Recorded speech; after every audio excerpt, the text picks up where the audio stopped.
Before we get to your scheduled video, please remember that likes and comments tell YouTube to promote our work to other people, and subscribing to the channel tells you when something new drops. You can also head to the link tree in the description to peruse my books, join us on Discord, or support us on Patreon. You can get episodes of Journey of Wrestling and Violent Profiles early, as well as a load of other treats. Even just $1 a month earns you a name drop for being cool. Thanks for listening, and enjoy the show.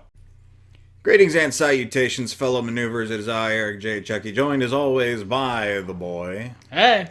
This is the Two Nerds Podcast, and today we're talking about another old Royal Rumble. This front. That's about the vibe, yeah. I've been voice recording all day, and man, that's how my mouth works now. This one from all the way back in 1989. Yep. Do we do Who's Cool? Do we do that now? Yeah, we talk about Who's Cool. We talk about Rob. We talk about Passion Killer 711. We talk about a guy from Ohio. That's good. That's good. They're all cool. Yeah. So this was the second Royal Rumble that we're covering. The one my brain keeps thinking of as the first one, even though I literally watched the first one not a month ago. This is the one that is about as old as I am, as opposed to about a year older than that. And this is the one where they figured out what a Royal Rumble is. Yes. I would have to say this was definitely a better program than the last, even if there were still some missteps. Even if it was still rough around the edges. Yeah. There was still padding. There was still a lot of guys hugging in a corner. To be fair, better than guys napping. Yeah. But the four-man nap squad did not come until later. While we're here, can I mention I hate the kerning on the word Rumble in this poster? You absolutely can. Because it looks like the Royal Rumble. Is the separation between the L and the E really getting to you? Yeah, it's just, I don't know, I wouldn't have done that. I would have moved that E a little further over. I know it's actually centered, but it doesn't look like it, and it bothers me. Well, you have your goodness. You're allowed to bitch about that. I mean, that is pretty much what we're doing here. Is just nitpicking very, very old things. I liked this show a lot better than the first one. It was a better show. I was still falling asleep through a lot of it. Same. It's made me so tired I went to bed afterwards. You know, actually, I do want to talk about one thing that I noticed as an overall theme of this event. And that was the, I'm not sure what kind of cognitive bias it is in specific, but it's hard to remember how easy it is to be a mark because I've not been a mark for so long. Yeah, I've basically been smartened up since I was a kid. So my brain can't really, we mentioned this last time, I can't really wrap around the idea that people watched this and thought these men were actually fighting. Well, never mind that. This feels more viscerally of the era in which I was, aware enough of my surroundings to be watching. The previous one, I was only, 3?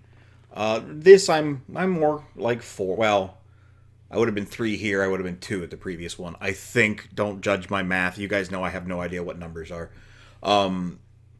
But here was Hulk Hogan not presented in a press event sort of contract signing, but being Hulk Hogan. And for the life of me, I don't understand why child me marked out at him as hard as he did. And that's divorced from stuff that Hulk Hogan did on somebody's secret videotapes.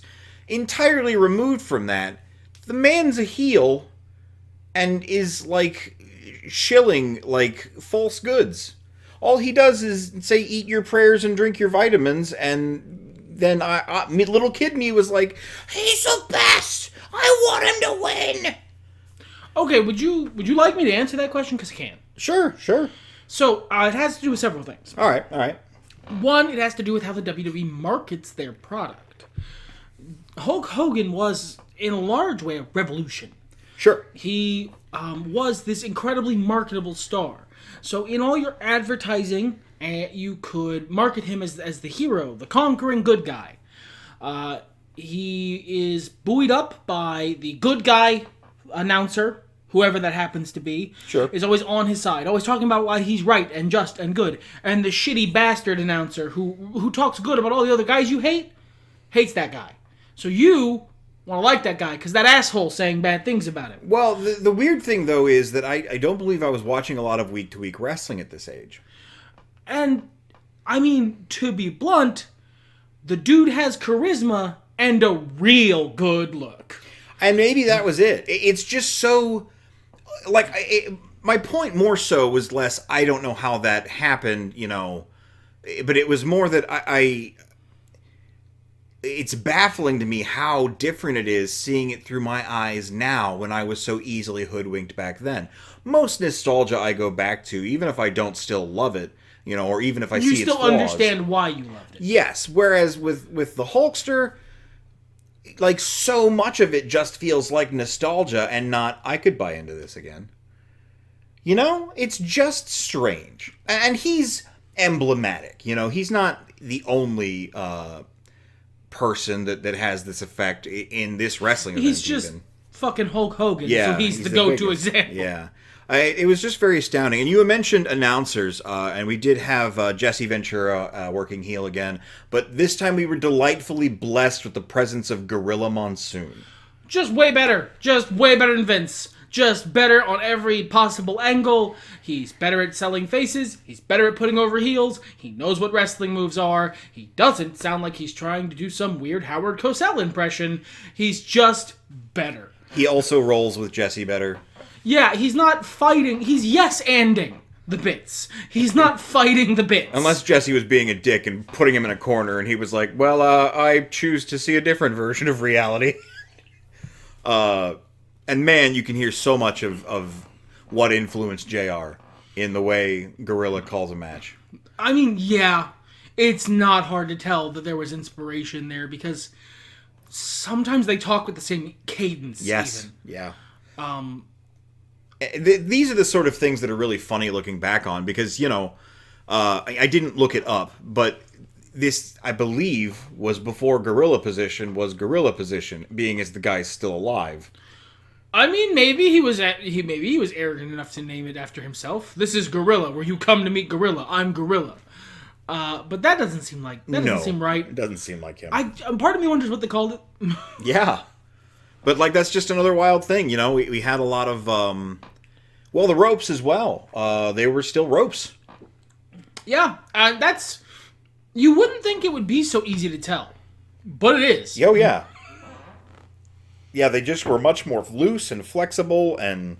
Not as much spring on them. Yeah. I see why people did fewer top rope moves back then. Certainly. That's way scarier. Because if you're just balancing on some ropes... I also enjoyed, not even WWE, WWF JR, but AEW JR complaining about there needing to be more referees in 3-on-3 matches. And then Gorilla Monsoon makes that exact same complaint in 1989. The kayfabe gods were just smiling during this whole event. Is there any other generalizations you want to discuss before we get into the blow-by-blow? Again, it'll come in the blow-by-blow, but some of the little tiny differences of just stuff that my brain thinks of as established wrestling stuff from, like, the carnival days that just wasn't in place yet. It's always wild to see happen. But we'll get into that in the blow-by-blow. But no, not really. There were pre-show matches, dark matches as they're called here. We didn't watch those because they were dark matches and they weren't recorded. That was Jim Powers beating Barry Horowitz. I would have liked to see that. And Sam Houston beating Steve Lombardi. I'm neutral on that one. Good for all those guys. Here's another thing. The Hart Foundation and Hacksaw Jim Duggan, everyone's favorite uncle, he said, dripping with sarcasm, against Dino Bravo and the Fabulous Rougeaus. I don't... The entire crowd chanting USA the whole time to cheer on the face team. Which was two-thirds Canadian. Yeah, two-thirds Canadian. Against some Canadians. It's Jim Duggan. He transfers American citizenship to anyone he's currently in a team with. He is the spirit of America. Well, and this is another thing like Hulk Hogan. You know, the guy's a heel. The guy always has been a heel. This is the way Hulk's always worked. He cheats. He's self-important, even in the ring. And so is Jim Duggan. He beats people to death with a 2x4. He's a murderer. He's not a piss. There's no nails. All right, that's fine. But, the crowd is cheering him, even though the cheating done by the Rougeaus and Dino Bravo was so much less. Then I'm killing you with a 2x4. Yeah. But like that's again, this is that stuff from like the what you think of as the carnival days that just wasn't real. That's not how it worked. Faces had a lot more edge to them. Yeah. Before the post Attitude Era. Yeah. Because like Steve Austin, by modern straight babyface standards, he's a heel. Well, he just is. Steve Austin was kind of the exception to the rule, and that's what made him good. Like, once we moved away from the, whatever you call this era, the golden era, I suppose, and into the... new generation. Yeah, the new generation with smaller guys and babier faces, and no Hulk Hogan, critically. I think that might have been the thing that sort of, homogenized the babyface. Because it's just... that's exactly one of the things I was talking about is... Jim Duggan does some shit that you wouldn't, as like a straight babyface, you wouldn't do. Sure. In modern WWE, AEW, there's not really any straight babyfaces. Everybody has some edge to them when it calls for it. Sure. But Hogan, Macho Man, all the faces have like Jake the Snake Roberts is a face in this, and he does a really shitty, cheaty thing. In this match. Not this match, but in a later match on the card. It's also interesting to see how wrestling promotions view that, because that's the only reason we have that perception is, somewhere backstage Vince McMahon was screaming, "That's not how a babyface acts, damn it." And really all the fans were interested in was seeing their favorite gimmicks get used. And that's all they're interested in today. That is actually interesting because that's hasn't changed. Right. Or rather, it's come full circle. Yeah, it's broken free of the hold of Satan. Yes. You be nice to Satan. That's fair. Satan has never done half the terrible shit Vince McMahon's done. Hornswoggle. But that opening match... was a lot more energy. It was a 2 out of 3 falls, 6-man tag team match. That alone was better than the entire last card. And a lot of that is down to the Rougeaus. That Haku match was good. Haku was good. Haku was really good. But, I had a lot more fun in that one match than I did watching the entire last pay-per-view. If we're taking the whole thing. That's absolutely fair. Yeah. Face Hart Foundation is also nice to see because they're good heels. But Bret Hart, I've always had this weird relationship with Bret Hart as a babyface because I've never fucking understood how he got over as a babyface because he's such a dour, smug prick all the time. But it's baffling. It's wonderful to see the fans so behind him when he's the exact same self-serious, dour prick the whole match. Yeah. I don't really have too much to say about that. As history tells us, Jim Duggan and the Hart Foundation win by a cheating. Also, Jimmy Hart. I love Jimmy Hart. Just at ringside screaming, "Super job, baby! Super job! Keep going! You're doing a great job, everybody!" Just being everyone's best friend. And the crowd is like, "Man, fuck this guy." Because he wouldn't shut the fuck up. So they could hear the wrestling match? It's like golf, right? Even if you're not... Put Jimmy Hart in golf. God, that'd be great. Just right beside the guy. Yeah, screaming in his ear with a megaphone. "You're the best, Daddy. You can do this. Make this putt."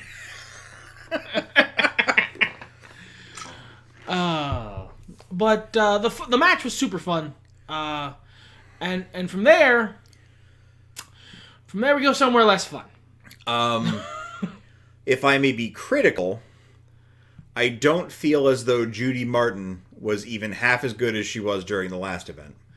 Yeah, a year really knocked some of the fucking wheels off that cart.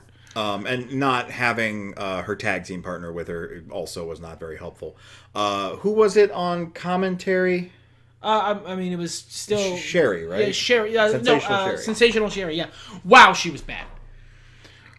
Well, okay, no, that's unfair. She wasn't cutting promo. She wasn't talking like a wrestler. She was talking like a woman. Just like a regular everyday woman who's upset at two other women. So she's just bitching about them? Like an old episode of Cops. Yes! She sounds like someone she sounds like someone in a fraught domestic call on an old episode of Cops. She has a lot to say that she's very upset by, and she doesn't say it with like all that much conviction. She's not great at acting, and we were forced to listen to her. For a long time. That is to say 6 minutes and 24 seconds, and it felt like 12 years. Honestly, I feel like we skipped a segment. We'll double back to it. But Rockin' Robin also not performing her best here, but Rockin' Robin being who she is. She gets a pass. Yeah, you get a pass. Look, it wasn't good wrestling. I'm not going to lie. But, like, you had some shit going on. Yeah. So I can understand why you weren't exactly top of the top, ship shape during this particular event. It wasn't fun to watch. It was not. It was genuinely kind of depressing. It was rough. They ended on a pretty good spot, though. With the moonsault fake out. There were a couple good spots in it. And Rockin' Robin retains her women's championship. The thing we rolled past was the pose off. The pose down, which I thought they said hose down, and I was very concerned. I didn't think we'd hit the 90s just yet. Even in the 90s, I don't know if they would have had Rick Rude in the hose down. No, that's when I was assuaged. I remember Sable's bikini contest. We'll get there. Can call it that. Look, the 90s are fast approaching in this particular little series we're doing. I would wager that by the next episode, we might be in the 1990s. In this series, It's just a guess. I mean, it's very likely. Yeah. Oh, actually. You know what, guys, in the comments. Something we should settle now, actually. Related to something many, many light years from now. Possibly 2025, before we get to this episode. We're watching every Royal Rumble. Are we watching the greatest Royal Rumble? That one doesn't count. I don't care what Plumpy says. Oh, he agrees. But... Yeah, it doesn't count. It's not real. It's an Elseworld story. That's nice. You show me that title still around, and then we'll watch it. That's fair. I'm absolutely for that, but I just wanted to get that right out now. Sure, yeah. It's a cute idea, but it's not part of this series. Just the same as any big championship battle royal that might have taken place on a Raw is not a Royal Rumble. And the weird one the weird Royal Rumble that happened on TV before the '88 one is like a pilot. Well, I don't even know if that was on TV. It was at maybe a house show or something. Yeah. But regardless, we're not doing any of those. But in the comments, please, if you think the next episode of this part of our podcast, the Royal Rumble podcast, will be about a show in the 90s, please let us know. Let us know what you think. Yes or no. When we skip to the 2000 edition. Every time you think you got...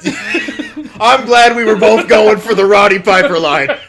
Just when you think you got all the answers, I change the questions. But the pose down between ravishing Rick Rude and the Ultimate Warrior, it was definitely less interminable than the weightlifting competition. And in that way, I don't know that it was as good. And that's a fair estimation. I had more fun watching it. Oh, it was absolutely way more fun of a segment to be entered. I was more sports entertained by this. Certainly. But that, in retrospect, even with me, you could hear it on the podcast, that weightlifting segment got mad heat. Oh, yeah. I pissed the audience off, pissed me off. It was good. It was effective heel work. Sure. This was more of like a fun segment because there was, a mix of boos and cheers. Well, and again, super babyface Ultimate Warrior killed 5 referees at the end of it for no reason. Unprovoked by the referees. It's just Wardlow.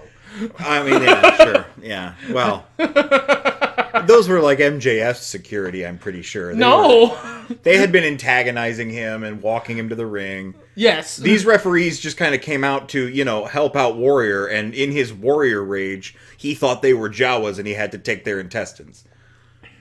That's fair, honestly. Don't get near a woozy Ultimate Warrior. You know, if you see a wild animal and it looks like it's not acting normal, don't just like approach it. Yeah. That's not smart. He was folked. You can't. That's not a smart call. If you ever hear the warrior go, just back off. He's in danger mode. That's a warning noise. Yeah, that's a warning noise. It's like a rattle. Yeah, on a rattlesnake. Yeah, absolutely. All right. But I want to talk about the pose down because I have a hot take. Yeah, okay. Well, I'd love to hear your hot take. Rick Rude won that. I don't know, man. By audience reaction, he obviously didn't because he's the heel. But from how bodybuilding contests are judged, he had better definition. I feel like he won the abs portion. Warrior's biceps are Don't get me incredible. wrong. Warrior was jacked to every possible dimension. He would like all the sliders were as high as they go. But Rick Rude didn't drink water for 2 days before this, and thus he wins. Sure. I don't know. I think it was a little closer than that, but I respect your opinion. Anyway, yes, the next match. This made me sad match. Yeah, same. Not as sad as the last one, but this one this was Haku versus Harley Race, both managed by. Excuse you. This was King Haku. That's fair. Against Harley Race. Well, this was for ownership of the King of the Ring crown and cape. Look, he was king going into it, and he was king leaving. Respect the name. That's fair. He is my king. He is a king, I assume, and will continue to assume. Haku, if you're not a king, let us know in the comments. But weigh in on that 90s poll if you want. Yeah. Absolutely. If Haku says for the 90s episode, we're not switching shit. I will not defy Haku. No. But both managed by Bobby Heenan, so he wins either way. Was one of the things that they were really the heel commentator was really selling. It was a funny thing that Gorilla was harping on about, like, oh, well, look at him, he's so dirty. When either one of them does well, he cheers them, and it's like he's just being a supportive friend. Yeah, he's just their manager. What is he supposed to take a side? Get over yourself. I feel like you need to unclench. But this match was Haku like Sisyphus, just trying to roll that boulder up that hill. Harley Race gassed out really early. Haku tried his goddamnedest to carry this match into being good, and he almost got there. Almost. He didn't get there. No, it was Harley really... Race is a legend, but he should not have been competing by this point. I would be inclined to agree. I don't have a lot to say about it. Like, Haku did some good kicks. It was fucking boring. Yeah, otherwise it was because really it was boring. just one dude who was trying and one dude who was, because he's old, just immediately and completely gassed out. I will say that delightfully, Haku listened to me when I asked him to bring the match home. You just pleaded, and either you've watched this like 5 times to get the timing down. I'm not discounting it. Do I look like Will Smith? That's fair. Talk about G.I. Jane, see what happens. That's, you know what? Or you prescient, able to tell the vibes of a wrestling match. You went, Haku, please end this. And then Haku immediately, like 2 seconds later, hit him with a super kick and won. Yeah. No prescience, no watching. I was just so tired. And I imagine the crowd was too. So that takes us to the Royal Rumble. This is a Royal Rumble match. I wouldn't say it's one of the best Royal Rumble matches. No. It's certainly better than a couple of the more modern ones.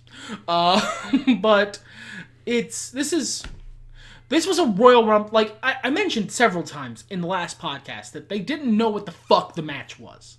No one had figured out what a Royal Rumble match was supposed to be yet, so they were just throwing shit at the wall. This somebody got.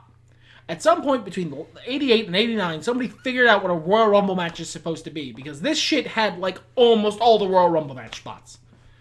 Yeah. Another thing I liked about it is that with like 2 exceptions, pretty much anybody in this match could have won it. Those exceptions being Ronnie Garvin and Ron Bass. I would have been surprised if either members of definitely not the Road Warriors. Well, and there were outliers like pre-model Rick Martel and Brutus the Barber Beefcake, but this is the one that was still not for anything. And you can tell that shit. They get what a Royal Rumble is, but they don't get what a Royal Rumble's for yet. Every promo about this Royal Rumble is crying out for the Royal Rumble to be for something. It's a lot of these guys going, I'm going to win the thing. That'll be cool, right? They don't have anywhere. There's no button. They don't have. None of the guys who are doing promos on this have anywhere to land the plane, because the Royal Rumble's not for. It's just a weird fucking battle royal. It's not even for like a trophy. So they've got nothing. There's no go home on the promo. So they just kind of peter off at the end. I can definitely tell why they made this for the title the next year. But, as a consequence of them not being for the title this year, the champ's in this match. Yeah, and the tag champs. That was all pretty interesting. Yeah. Another couple of interesting things are we're early enough that people like, as I said before, Rick Martel, Mr. Perfect, Shawn Michaels. They don't look like themselves. No, they don't. And it's so weird because Shawn still moves like Shawn. Mr. Perfect still moves like Mr. Perfect. He's still smooth. Like, utterly... he keeps it tight, to use the vernacular. Yeah. But he doesn't have his singlet on, so I keep going, who the fuck is that? And why is he so... Oh, it's fucking Kurt Hennig. There was some... Arn Anderson is in this, and what a treat. Arn Anderson, Excuse me, time-traveling Brock Anderson is in this. And he's really good. We have a friend who watches AEW, and we've been making jokes about how Brock Anderson is a clone of Arn Anderson pretty much the whole time we've been watching AEW. And we finally got to show this friend young Arn Anderson, and they went, oh, no, I get it. Because, yeah, they're the same guy. Yeah. It's baffling how much they look like each other. It's amazing. It's astounding. Arn is better. Arn has something that Brock doesn't quite have yet, but I believe in him. Brock's young yet. Oh, yeah. He just needs seasoning. He does, and more TV time. Goddamn right. But there's just, this is a good Royal Rumble match, so there's so much more, like, individual good points that I could talk about, like, just good spots, good bits of business. There was one spot, I forget who was in it, that was so smooth it looked accidental. Oh, yeah. One guy got, like, whipped into some other guys, and it caused another dude to topple out because there was, like, 3 of them in a scrum. It was like one guy whipped another guy, a third guy kicked that second guy into a crowd of other dudes, and one guy got barreled out because of it. And it was clearly all planned, and it looked so smooth that it was just seamless. And just kudos. Kudos to everyone involved. Some parts of the match were rough. Looking back, it's easy to question Akeem the African Dream for the obvious reason. I found much more egregious the actual reason for Akeem, that being a Dusty Rhodes send-up. It's so rude. I don't know that it is, because, like, wrestling companies were much, like, they were fighting back then. Sure, no, I'm not saying it's uncalled for, but, like, if I had seen someone do that in terms of trying to make fun of me, my feelings would be hurt. That's fair. That's fair. It's not a nice Dusty Rhodes sentence. It's not. It's like you could do a mean impression of Orange Cassidy. It's not as bad as Oklahoma. No, Oklahoma, I feel, was in bad taste. It was in terrible taste, but it's approaching Oklahoma levels. It's not too far removed on the list from Oklahoma. Now, I've kind of always liked Akeem just because I value commitment to the bit. Sure. Even if your gimmick is fucking awful, if you commit to it hard enough, I feel like you can get it over. No offense to George Gray. He did a good job. He just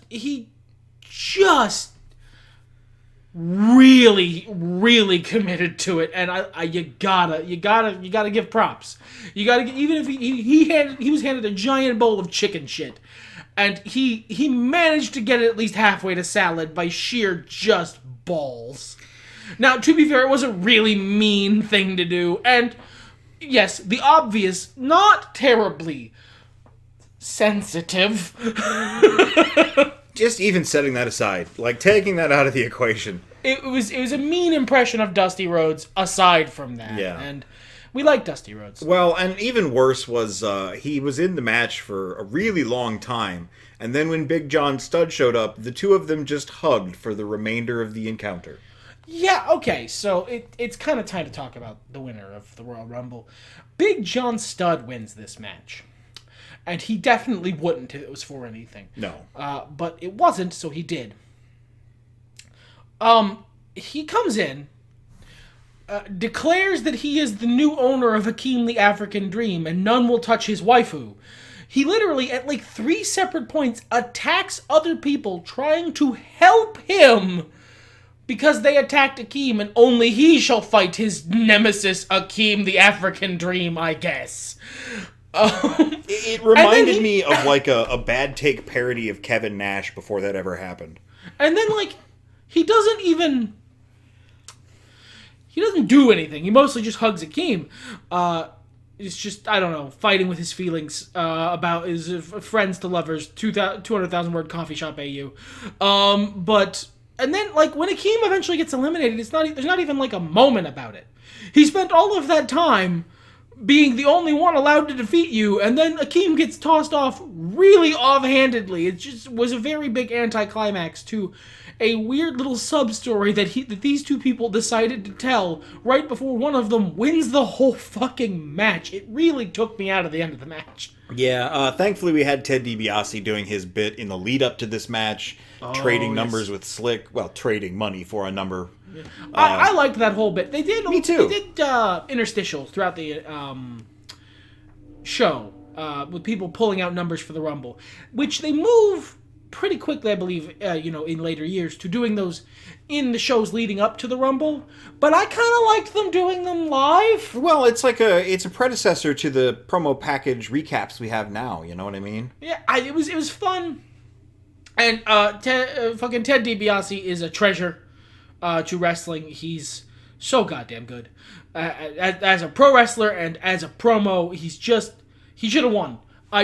Full stop. He should have won this match. He came in at number 30. The first Rumble, the guy at number 31. That's a way to start like a thing. As opposed to number 30 being fucking cursed like it is now. But he came in at number 30. He wheeled and dealed all show to get to number 30. He should have just won.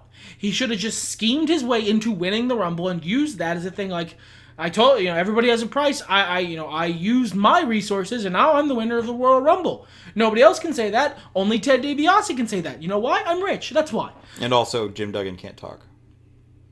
That's fair. Well, he could take out Jim Duggan and be like, well, now no one else can say it. I'm the only one around. Yeah. Well, that would have been a fun angle. Yeah, it's just better booking if Ted DiBiase wins this match, not some weird dude who like doesn't do anything with it. I have the benefit of future sight. This comes to nothing, and it could have been something. Other than Ted DiBiase, is there anybody in this Rumble who you think got a Raw deal? A Raw deal? I mean, just like in this match or generally? Because the Red Rooster is in the match. Yeah, Red Rooster and Jake Roberts are both here. That's true. No, in the match. Not necessarily. I liked the bit. I really want to. I liked the bit with Andre blessedly being allowed to leave the ring. Yeah, poor guy. And also not being eliminated. Yes. Andre the Giant eliminated Andre the Giant. Yeah. That is how you protect your big giant monster who nobody could eliminate. He's so big. Just don't. Nobody eliminates him. He's taken out some other way. It's not hard. You guys figured it out in the second Royal Rumble. Why the fuck did poor Paul White have to get clowned on for fucking 10 years?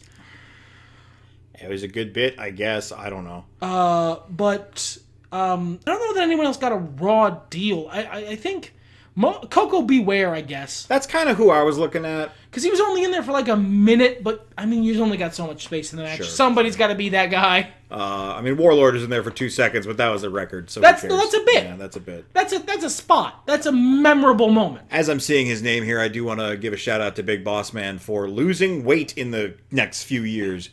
I didn't realize how big he was. He made some lifestyle changes. He did. That was like this is the Cobb County, Georgia era. Like Big Boss Man, and I, as a kid, only ever saw the prison guard version. like with the black outfit, the very tactical vibe. And what was in my recent memory was when he was Ray Traylor or Big Bubba in WCW, and he was slimmer then too. But like this dude, the guy in this match is, look, as a gentleman of leisure myself, one brother to another, you were fat, bro. And he made some lifestyle changes. Homie got in shape. Good for him. Is there anybody in this match who you think did well and got what they deserved? Like, had a good showing, got out in a good, memorable way, like the whole bit. I mean, obviously, Hogan and Macho Man, like, having their little Mega Powers soap opera moment was good. Arn, I feel like, put in a strong showing. I remember liking a bunch of the shit Arn did. But otherwise, I mean, not really. There was a lot of hugging. Greg Valentine was in that match for nearly 20 minutes. I do not remember that. I'm so proud of the Hammer. Good job, Hammer. God, no. Oh, fuck the Hammer. It's not his fault that pulling up your fists and going, this is how I got the name the Hammer, has been ruined for me. That would be the fault of Dr. Horrible's sing-along blog. Joss Whedon ruins many things. It is a thing he's good at. Yeah. It made me want to watch. I don't think I'm going to, but it did give me the desire, the yen, to watch old WWF and like see Greg working weekly in a singles match, because he put in a really good performance here, and he's one of those guys that's like, if you ask people who watch a lot of wrestling, they won't underrate him, but the general outer wrestling fan. Probably not too hot on Greg Valentine. Well, he was a dab hand. He was a good mechanic. He wasn't ever the guy. Well, and it's the same thing as the Rougeaus in the opening match. Jacques specifically, man, he was working. Dude was putting in effort. Like, I still think it was the match of the night, was that tag match. This Royal Rumble, it dragged a little bit. Yeah, no, I don't know that I dispute that at all. Yeah. Like, the tag match was, I think, pretty clearly match of the night. It was sensational. All right, well, join us next time for more Royal Rumble fun. Will it be in the 90s? Will it be some other time? Let us know. Haku.